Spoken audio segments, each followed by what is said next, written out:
It's so funny, it's just going really slowly. To not make noise. Thank you!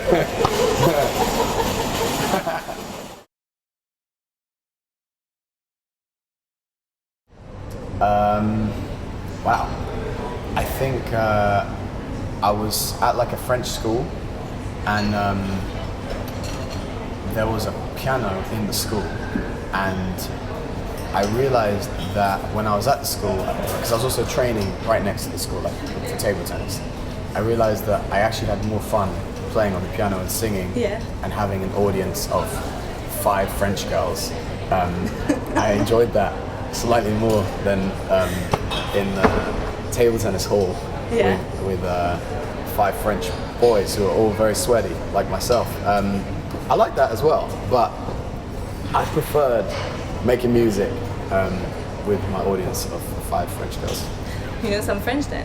A little bit, petit peu. Un petit peu? Oui.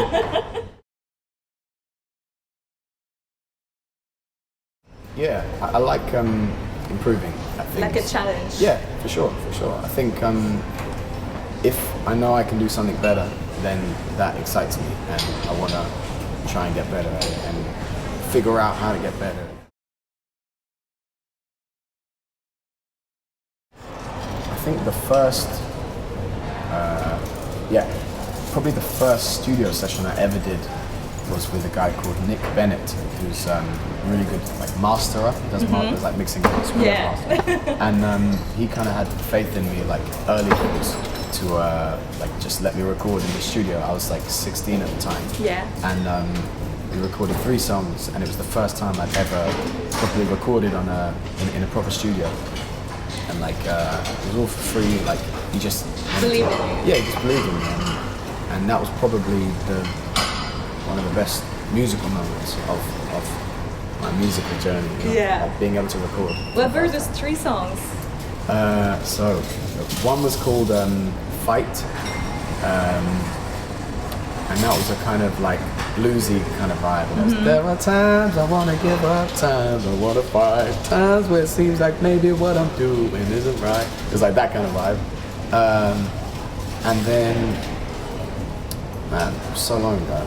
There was one song, but it was saved as the wrong name because we were using like a CD. Yeah. And it just burnt all these Japanese song titles over what we called our song. So yeah. It's Japanese title then. I don't know what they meant. You don't know what? No. But I remember Fight. So Gorgon City, that one came about because they were looking for a vocalist for their tune, and it got sent to my manager, and then my manager was like, what do you think of this? Do you like this song? I was like, actually, it's kind of cool. I'll sing that.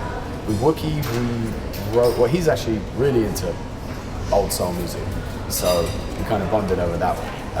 But we wrote that together, and I guess it was definitely influenced by kind of soul and R&B. Yeah. And Joker loves like Pharrell and like NYB, Neptune's kind of stuff, and so we kind of bonded over that. He wasn't so into like 70s funk and soul. However, Tom Misch is. Yes. So yeah, we had that in common. And same for Kate Trinada. Like, I feel like Tom Misch and Kate Trinada are doing modern funk and soul. So sometimes I listen to music and I'm like, okay, what is this the modern version of? Yeah. And a lot of the time, like for example, if you listen to like a Curtis Mayfield tune, and like the snare is like, it's the same thing with like is it Bang Bang? No, not Katie. Jessie J. Oh yeah, with Korean, the drums. You can feel a lot of old influence nowadays, Yeah, but just different sounds. But it's the same. You can tell it's influenced by that. So I think we're now in an interesting place in the music world where like so many old songs or old feelings have like new interpretations. Atlantic Records is one of the few major record labels that will allow an artist to develop and find their sound and then kind of let them do their thing.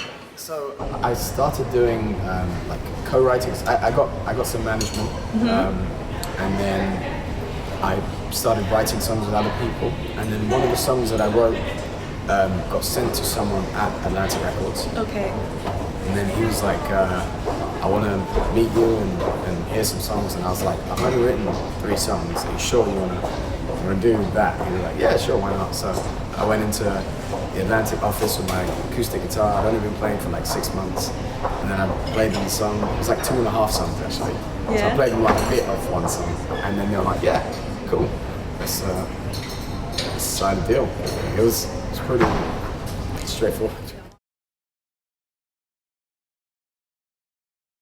At first, because doing a debut album, the thought of it was quite daunting. Yeah. And I didn't really know how I was going to do a debut album. And then at first, it kind of like we were thinking of maybe putting like these are the days on it, or say something, or writing for myself. And then, as I started to write the album, the direction of it completely changed, and it didn't feel right to have that kind of sound on the album. And so I ended up just writing completely new songs. I'd say it's definitely still soul. There's some funk aspects as well. There's pop, for sure. And actually, there's a kind of African/Caribbean influence in there as well. Is it because of Sky Adams? Because I know he mostly yeah. produced Yeah. How do you know about him? Because you're tweeting about him. Yeah. Actually, no, not this. I mean, he definitely helped. But like, I watched a lot of like Fela Kuti documentaries with my mum, and he was influenced by something called highlife music, which is like funk, jazz kind of music from the 70s in Ghana, and I started listening to that a lot, and like the guitar line Unstable, Yeah. that's definitely influenced by the guitar sounds that you hear in highlife music. And also like Drake as well, like uses a lot of stuff that I assume is highlife influence as well. And I was like, you know what, I actually really like this kind of music as well. Why don't I try something new? And then it kind of led the direction from the rest of the album. And I was like reproducing songs that originally were like just kind of old school soul vibes, and I was reproducing it in a completely new way, and I found that quite exciting to see how a song can be changed into something completely different. But it's still the same song. Because I almost went down the kind of Jamiroquai-esque soul funk route. Yeah. And then I just thought, like, vocally, I'm a soulful dude. Yeah. And if the production's also soulful, then it's just like, okay, this is soul. Okay, I get it. But I wanted to do something a bit more interesting. So, it's so funny, it's just going really slowly. Do not make noise. Thank you.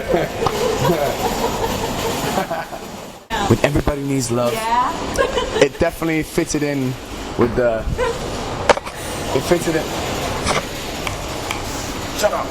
It fitted in with the, like, running from myself and say something kind of vibe, but it didn't really fit in with the new stuff that I was doing. So, again, I decided to not put that on the album.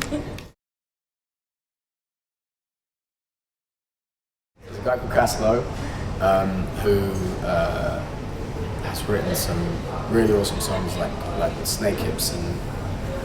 You wrote for Quabs as well. Yeah, Quabs as well. Yeah, so I feel like I'm in good hands there. We wrote a song called The River. He produced that, and also a guy called Fred Cox produced a song called Rock Bottom that I did with Rest. Yeah, good one. I like it.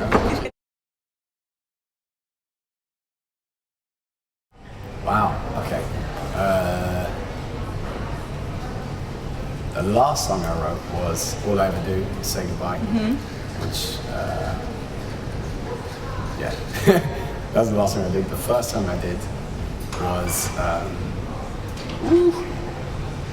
probably a song called Awakening. Yeah. I thought it was going to be a single. It may still be a single. Oh yeah, but I thought it was the one coming up. Well, the next one, maybe. It could be. We shall see. But yeah, that one initially was something completely different, like production-wise. That was the one I was talking about. Like, it was like a old soul vibe. was like, and then now it's just, I find it fascinating that you can sing the same soul song, but produce it up in a completely different way, and it's still the same thing, but it's completely different. So yeah, that was probably the first and last one.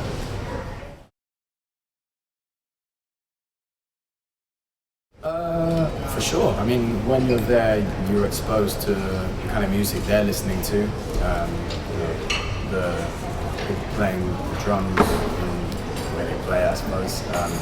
Who knows? Maybe the next album will be all Mediterranean sounds. Yeah. You ready? Oh yeah. Go. That's the one? That's it. Which one is that? It's the swimmer. Oh, the swimmer. No. No? It's What is it? zucchini.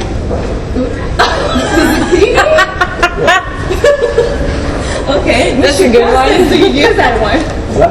In which circumstances do you use that? Whenever I'm talking about penis. Normally it's the eggplant. Is that not zucchini? Yeah. No, yeah. Zucchini is a courgette. Eggplant is the old one. Yeah. Oh, that's the one. Yeah. My bad. Always zucchini.